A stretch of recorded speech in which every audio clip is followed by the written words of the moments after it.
সবাইকে স্বাগতম।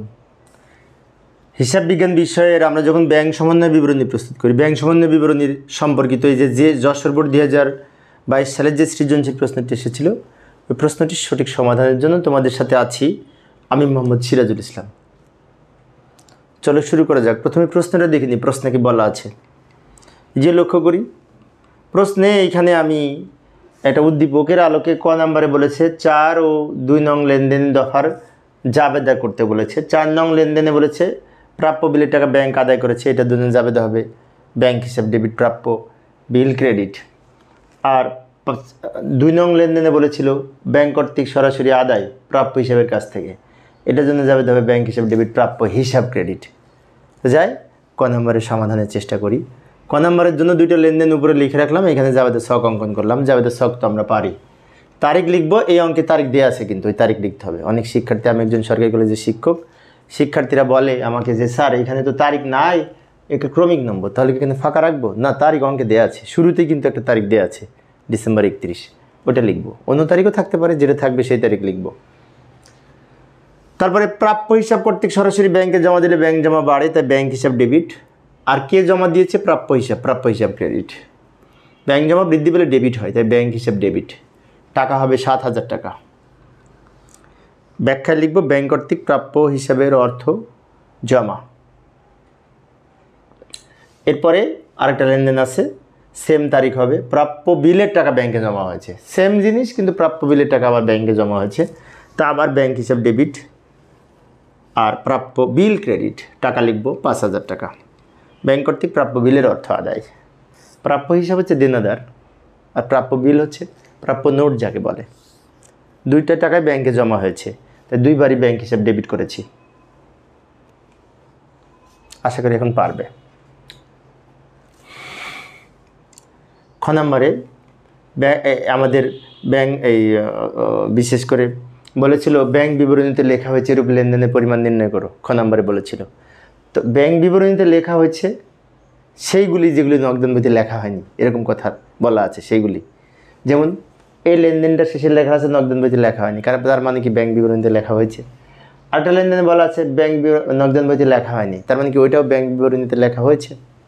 আরেকটা লেনদেনে বলা আছে এই যে নগদান বইতে লেখা হয়নি, তো নগদান বইতে লেখা হয়নি মানে কি ওগুলো ব্যাংকে লিখেছি, ওইগুলোই আমরা এখানে লিখব, একদম সহজ। ওকে, শুরু করি। খ নম্বরের উত্তর, তারিখ দিলেও হবে না দিলেও হবে, কারণ এটি তারিখের ঘর না, এটা ক্রমিক নঙের ঘর।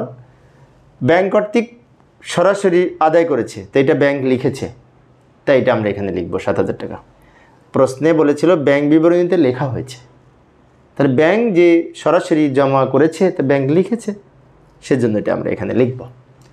ব্যাংক কর্তৃক প্রাপ্য বিলের আদায়, এটা লিখব অর্থ আদায় 5,000 টাকা। একটু দ্রুত বলছি সময় সেভ করার জন্য, কারণ হিসাব বিজ্ঞান অঙ্ক বোঝাটাই মেন, বুঝতে পারলেই শেষ। এবার 6 নং লেনদেন। 6 নং লেনদেনে বলেছে ব্যাংক কর্তৃক ধার্যকৃত চার্জ 350 টাকা এবং মঞ্জুরকৃত সুদ 400 টাকা। 400 আর 350 মোট 750 টাকা, দুইটাই কিন্তু ব্যাংক লিখেছে। তাহলে আমরা এখানে একবারে লিখে দিতে পারি ব্যাংক কর্তৃক ধার্যকৃত চার্জ ও সুদ মঞ্জুর, দুটো যোগ করে 750 টাকা। এবার এই সব যোগ করে এখানে লিখবে, এটা হচ্ছে মোট, এটা হচ্ছে মোট। তো এটা হচ্ছে খ নম্বরের উত্তর। ব্যাংক যেগুলো লিখেছে সেগুলি আমরা এখানে লিখব।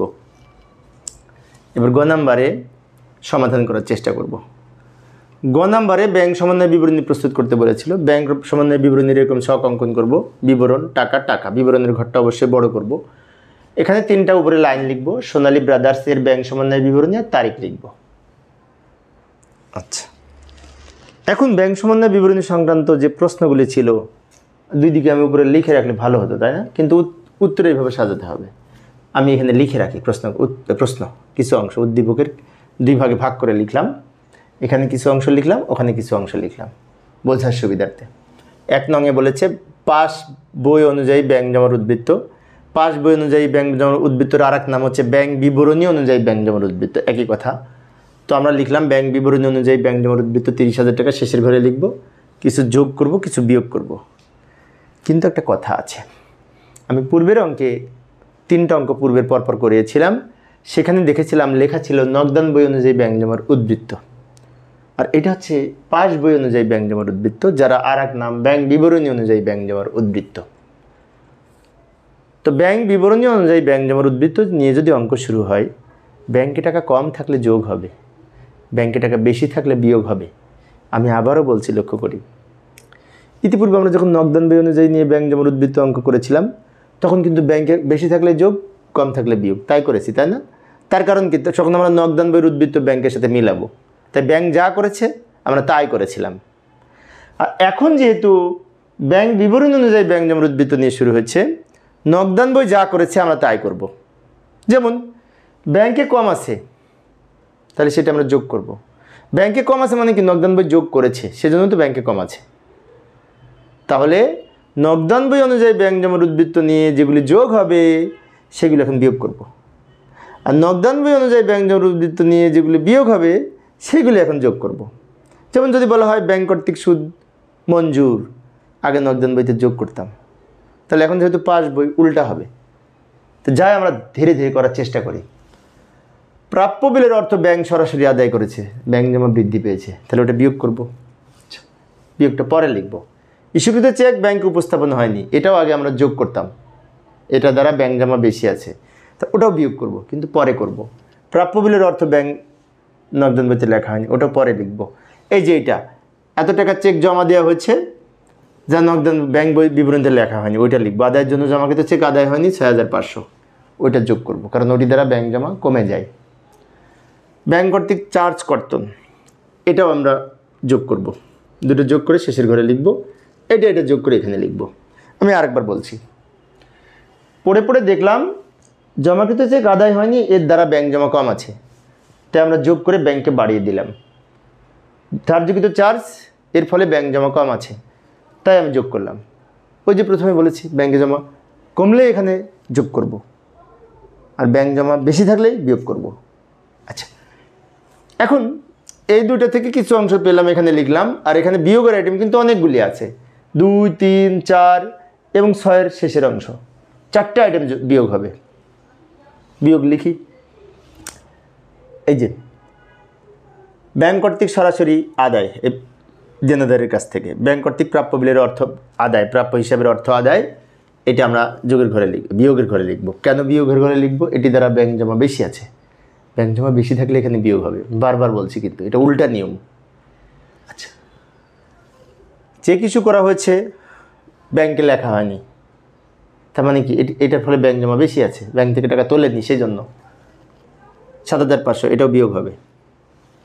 প্রাপ্য বিলের অর্থ আদায়, এটি দ্বারাও ব্যাংক জমা বেশি আছে, তো এটাও বিয়োগ হবে। এবং ব্যাংক কর্তৃক সুদ মঞ্জুর, এটা দ্বারাও ব্যাংক জমা বেশি আছে, তাই এটাও বিয়োগ হবে। যেগুলি দ্বারা ব্যাংক জমা বেশি আছে ওগুলি আমরা বিয়োগ করব। আমি আবার রিপিট করছি একটি বিষয়, আমরা একটু চিন্তা করি তো, আমরা যখন সোজা নিয়মে অর্থাৎ নগদান বই অনুযায়ী ব্যাংক জমার উদ্বৃত্ত নিয়ে অঙ্ক করেছি, তখন কিন্তু এগুলো সব যোগ করতাম, মনে আছে? এগুলো যোগ করতাম আর এগুলো বিয়োগ করতাম তখন। বাট ব্যাংক বিবরণী অনুযায়ী ব্যাংক জমার উদ্বৃত্ত নিয়ে অঙ্ক শুরু হলে জাস্ট উল্টা হবে। আগে যেগুলো যোগ করতাম সেগুলো বিয়োগে আসবে, আর আগে যেগুলো বিয়োগ করতাম সেগুলো যোগে যাবে। তারপরে কি করব? এটা দুটো যোগ করে এখানে লিখবো, এটা যোগ করে কিন্তু আবার এটা লিখবো, ভুলে আবার এটার সাথে বিয়োগ করবো না কিন্তু। এবার এইগুলো যোগ করে এখানে লিখবো, এইটার থেকে এইটা বাদ দিয়ে এখানে লিখবো। এটার নাম হবে নগদান বই অনুযায়ী ব্যাংক জমার উদ্বৃত্ত। তার মানে কি, আগে আমরা এইটা নিয়ে অঙ্ক শুরু করতাম, যোগ বিয়োগ করে এইটা উত্তর হতো। আর এখন এইটা নিয়ে অঙ্ক শুরু করলাম, যোগ বিয়োগ করে নগদান বই অনুযায়ী উত্তর হলো। উল্টা নিয়মের, তাই না? একটু খেয়াল রাখবো। তো প্রিয় শিক্ষার্থী বন্ধুরা, এই ছিল আজকের আলোচ্য বিষয়। পরের ক্লাসটি দেখার আমন্ত্রণ রইল। খোদা হাফেজ।